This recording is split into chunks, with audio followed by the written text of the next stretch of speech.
Ladies and gentlemen, it's time for a quick play! So here we are playing A Rise of the Robots for Sega Genesis. This is the top worst Sega Genesis games part 1. And this is the introduction right here. The introduction might be the only nice thing about the game. Hey, look at that. And we're almost at the title screen. It's taking a little while, and here we are.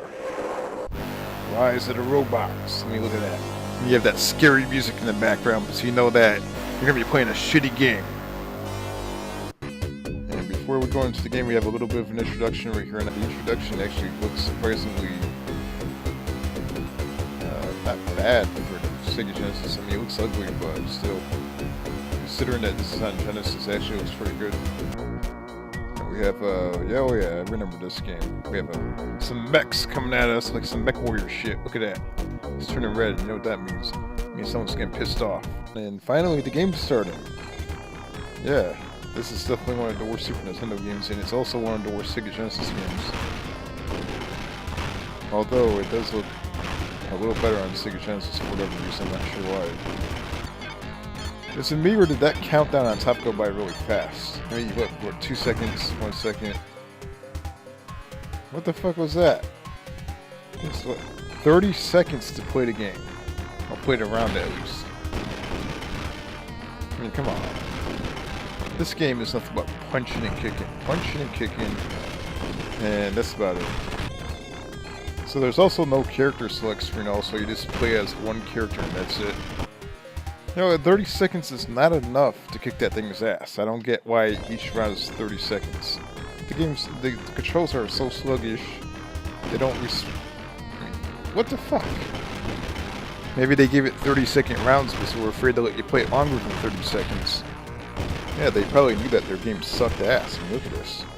This is definitely one of the worst fighting games of all. This is definitely way worse than Shadow. So here we are playing Harry Potter on the Sega Genesis. That's right. There was actually a Harry Potter game on the Sega Genesis. It was an unlicensed game that somehow ended up being on the Sega Genesis. This is an example of what the game looks like. We don't know for sure when this released. I'm not sure if it was 2001 or 2002, but it definitely released far past the Sega Genesis lifespan. And this is the game right here, and right away, one thing you're going to notice is that the game is sluggish as hell, and the controls don't respond that well to the game at all. And when you push up, you don't even hold the up button to walk. He's walking by itself. Like, almost like Pac-Man, for Christ's sake. He just push the direction. He's just continuously walking by himself. And there's like no objectives to the game at all. Like, what the hell are you supposed to be doing? You're supposed to be eating Pac-Balls? I mean, come on. I mean, the best way to describe this is basically Pac-Man and Harry Potter had a baby, and now came this atrocity. I mean, what the fuck is that? Is that a naked baby or a creature? And you cannot walk on the grass for some reason. I'm not sure why. Maybe the grass will kill you. I have no idea. And literally all the other buttons on the controller don't do anything. And that's Harry Potter. That little fat thing right there with the glasses. Forbidden Forest. Okay. How the hell did I end up going to the next level? What did I do? So now we are in a different Sonic 3D Blast, different level right here. I'm pretty sure they stole those graphics from Sonic 3D Blast.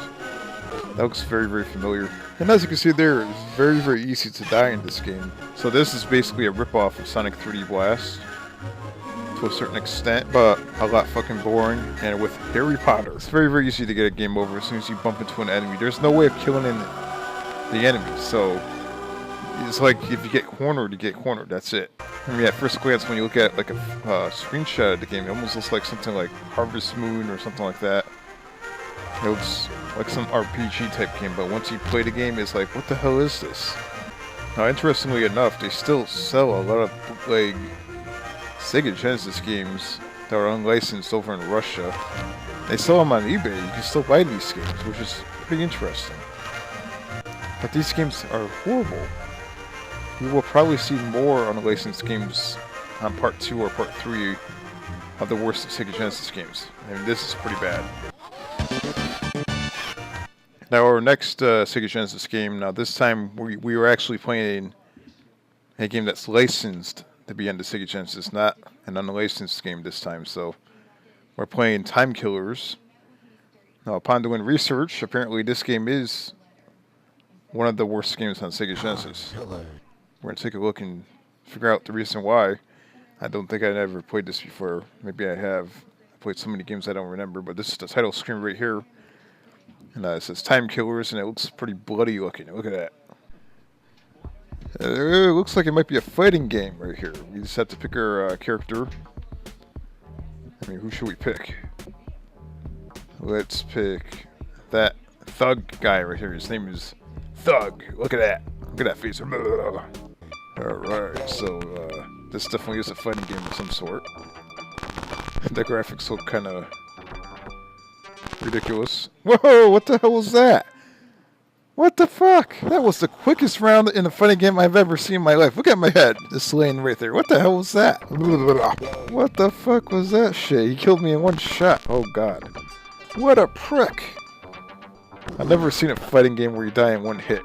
What the fuck is that thing anyways? Is that purple praying mantis?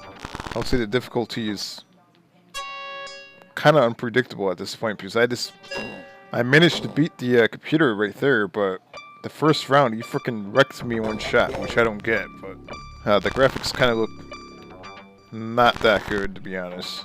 I mean, the character models look okay, but the backgrounds look kind of shitty. What the fuck? That was my arm! As far as the sound effects go, you know. If you're okay with your ears bleeding, then you're okay with the sound. This game might be one of those games that it's so bad, it's good. But it's definitely a bad game. I'm going to play it one more time.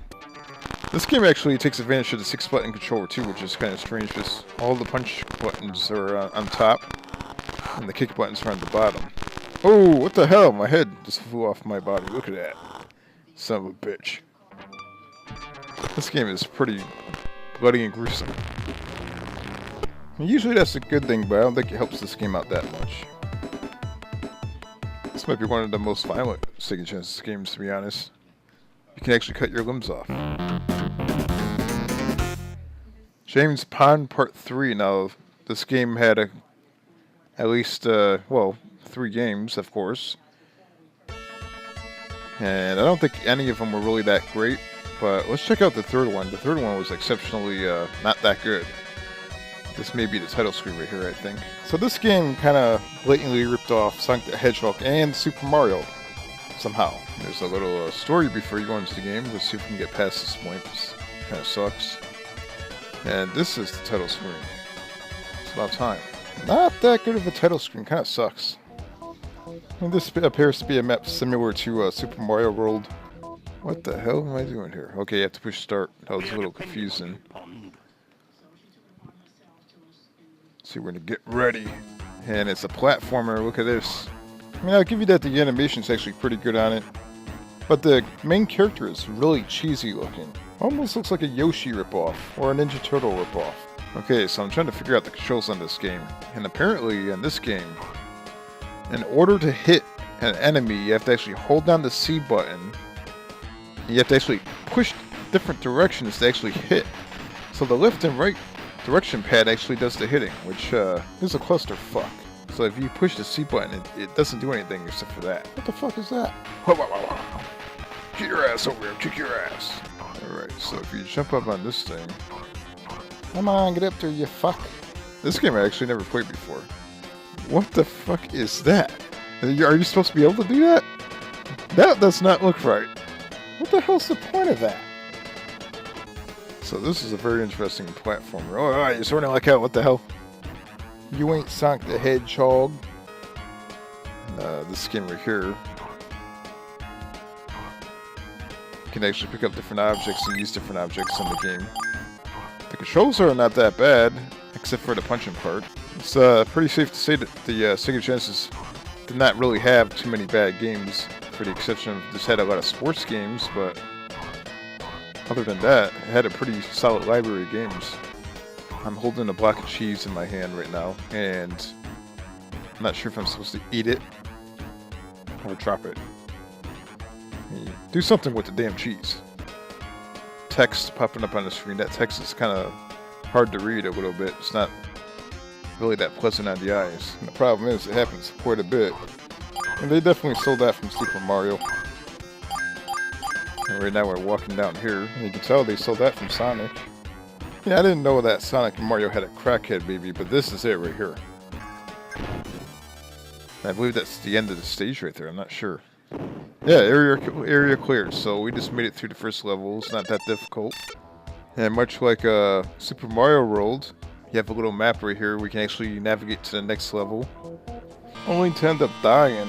Combining Super Mario and Sonic the Hedgehog together is probably not the greatest thing in the world. It's not going to work out too well, but you see there we have a game over already, so it doesn't take long to get a game over. And the game itself is not that bad, but still not that good either.